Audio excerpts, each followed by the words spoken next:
Hey, no, I'm saying he's rich. What is with the pass rush? You guys, week 1 very productive. Mm-hmm. Week 2, we probably were less thrilled with the performance. Yeah. What do you think is going to get you to consistency? Yeah, honestly, obviously winning first and second down, that was a big issue in the last game. You know what I mean? They kept getting a lot of third and shorts, and when we did get opportunity on like 3rd and 7 or whatever, he was able to escape the pocket and things like that. So we just got to do a better job with keeping the quarterback in the pocket, especially the dual quarterbacks, and just continue to win it on first and second down, so we get more of those true rush opportunities. Well, what stands out to you about Cam Moore? Yeah, I mean, he's a dynamic player. He's obviously really talented, being drafted first overall.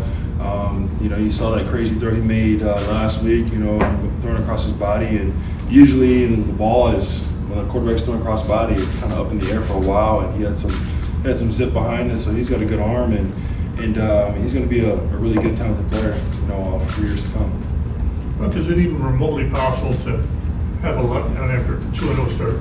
That you guys are kind of full of yourselves on all this, or are you guys pretty grounded? No, yeah, I feel like we're pretty grounded. I mean, the guys, we just preach every week. I mean, we just taking it one day at a time. Continue to get better each and every day, and it's whatever you did in the past, last week, nobody cares about. You know what I mean? That's the way that's the nature of this game, the nature of this league. Nobody cares about what you did last week. It's what you're going to do this week. So we got to continue to prove ourselves each and every week.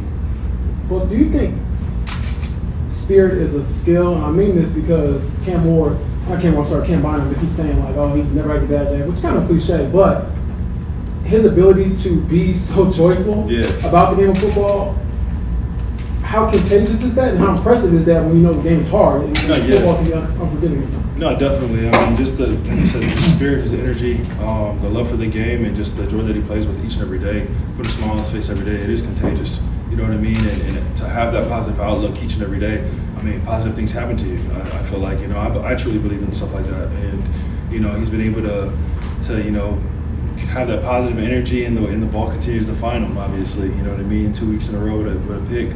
And especially last week in a crucial moment where we needed a turnover, they couldn't get points. So, I know the guys love having him in the room, and the type of teammate and player he is. And, I know he's going to continue to do it, throughout the whole season. So I'm excited about that. What stands out to you about his work ethic in particular? I know, again, fun guy, but also you don't have those moments if you're not putting the work in. No, definitely. I feel like a lot of almost every guy in our locker room, continues to put that extra work in, and he's one of them, especially being one of the leaders on the team and one of our big playmakers on defense. So, that's just kudos to him for the work that he puts in, even outside of the building. So, I mean, it's coming, it's all coming to fruition, coming on game day. Buck, you've been around this building for years. Yeah. Obviously, the start to a season, 2-0, that is different than what you've experienced in the past. Yeah. But the feeling throughout this team is different. Yeah. What is it about this group that stands out? I would say just the trust in one another that we have, the confidence in one another. We continue to, just pull each other along. You know what I mean? Breeding confidence into each other. You know what I'm saying? On the offense, defense, and special teams. And I feel like the guys feel it, and we have a really close-knit group, and just continuing to go out there on Sundays to play for each other. I think that's the true nature of it. It's just the brotherhood we were able to form, over the offseason. Is there anything that you guys have done conscientiously to build that trust and that confidence? I feel like, definitely this year more than others. Just making sure we spend that extra time, outside the building together. Whether it's dinners together or doing some activities and stuff like that. So I feel like it's been more of an emphasis. I feel like Z and I talked about it throughout the offseason, just being able to continue to do more things like that to bring guys closer together, and I feel like it's been working. You said you have to put more last week behind you because you have to move on. Have you gotten past? Have you checked more on the sack that you didn't get? Or is that a dead issue? No, I turned it in. I haven't heard anything lately, so it is what it is, honestly. It's just I got more opportunities coming ahead. But in your mind, he was a thrower. For sure. Just you watch film. He's looking downfield with the ball in his hand, looking at those. throw to somebody. So it is what it is. I mean, you know, like I said, I got more opportunities. So Appreciate Yeah, it. appreciate it. Like catching that ball in the open field like that? Is it, you enjoy catching that ball in the open field like that, and you want more of those? Yeah, man, as long as it gets us down to the end zone, I mean, it don't matter to me. It don't matter to me. You had a lot of catches your first couple of years. What do you think changed for a little bit there where you weren't getting the ball as much in the passing game? I mean, definitely sometimes it's scheme, sometimes it's just however the game is going, you know, what the coaches want to call. But at the end of the day, the overall goal is when your number is called, you got to make the play. And that's what we try to do as players is as much as you can every single time when my number is called. And if my number is not called, to say the play specifically for someone else, whatever my job is, can I do it at a high level? Because that's how you become a great, that's how you become an elite player, is becoming consistently good. That's how you become elite.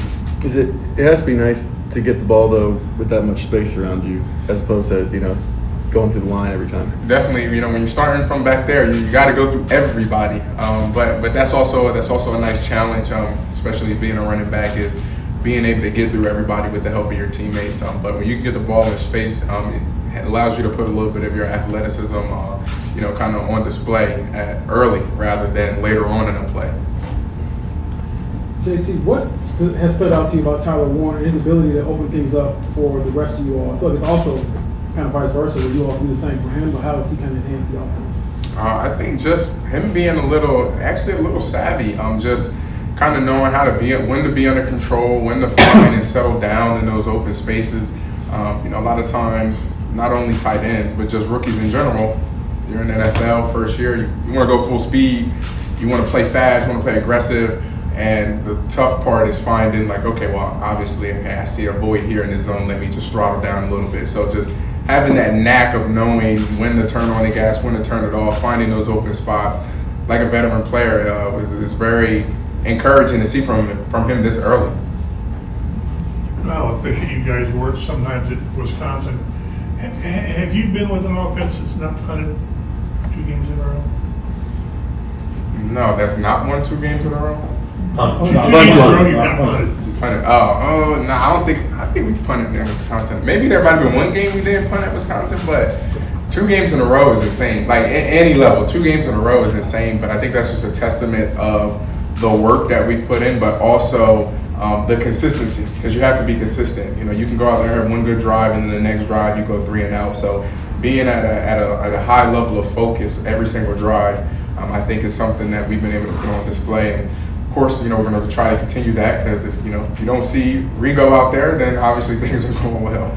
Do you think you guys are unique in that no one truly dominates the ball for you guys? I mean, some guys have a few more targets, you get your carry, but I mean, you spread the ball around. I think that's what keeps defenses on their toes when you're game planning for an offense, and like you said, these are their guys. But when you truly can say, listen, the ball can go anywhere. What do? I mean, you have to play honest. You have to play honest, and you have to say, listen, you guys got to rally. You guys got to rally to the ball. You guys got to make the play. So that's what we try to do. And like I mentioned, just doing our jobs at a high level so that consistently it's like, hey, whoever gets this ball is viable to make a play. So we need to make sure as a defense, of course, this is what I expect the defense to say, you guys got to just make the play, because the ball can literally go anywhere. I imagine, like, that can't happen if Shane doesn't scheme stuff up for everybody, right? I mean, you have to, like, live it, don't you? Oh, and like you mentioned with Shane, I mean, he's very competitive. He's always thinking of ways to out-coach the opposing team, but he's also looking like, how can I get certain guys in a position that I know they'll be successful in, that I know that's their strength. So when you have a coach like that that's constantly thinking of ways to put us in advantageous looks, it's really hard to stop us. You mentioned a couple weeks ago that you wanted to hit 23 miles an hour. Came close. Yeah, I said that since I came in, so that's just an ongoing thing. I know. Did you feel like maybe you were there on that reception?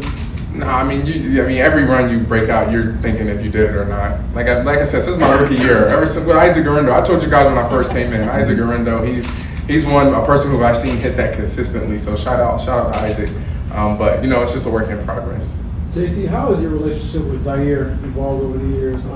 He was basically telling us that he's willing to be your campaign man for Offensive Player of the Year, MVP, whatever good things happen to you, he wants to be part of that. I mean, it's grown, and it's a testament though, because I've seen and I've watched him and how he kept his head down and how he worked and how he went about being a pro. And especially with us being, from the East Coast, just having that kind of connection there. Throughout the years, he's always been someone like you mentioned. He's like, JT, you don't speak enough, you don't say about some of the things that you're doing, but I'm like, at the end of the day, a lot of these things come from the rest of the offense as well. The guys up front, those long runs you see, that's from Alec Pierce and Pittman and Ashton coming down, getting those blocks, sustaining those blocks. So at the end of the day, my portion is just on the back end of it, but it's a team effort. But it's always nice to know when your teammates have your back, and I have their back as well. JT, in this Last league, one. people love comps. They love to say this player is like this player. How difficult is it to find a comp for Tyler Warren? Like I mentioned, one thing for me, like I said, he's athletic. He has the physical traits, but it was that learning curve for me, what I saw during training camp. Like I mentioned, they expect rookies to make mistakes here and there. Of course, you're learning a new game, a new system, but he had very, very few mental errors, which was something that was really interesting to me. So when you're able to beat that learning curve, now it's like, how great can you be? And it's hard to find comps for a lot of people. And you can have comps and say, he's very similar to this person. But at the end of the day, I know even for me, going to school, going to college, a lot of people, thought, hey, you think you could be like this running back or that running back. But one thing Wisconsin said was, hey, we don't know who you're going to be. We think you could be a great player. And I think that's what each and every single player wants to be. They want to create their own path. Of course, some of our idols, some of the people we looked up to, we look at and try to emulate. But in the end of the day, Tyler's creating his own path, and sooner or later, you guys are going to say, hey, does this guy remind you of Tyler Warren? So I think that's something that we've all been chasing.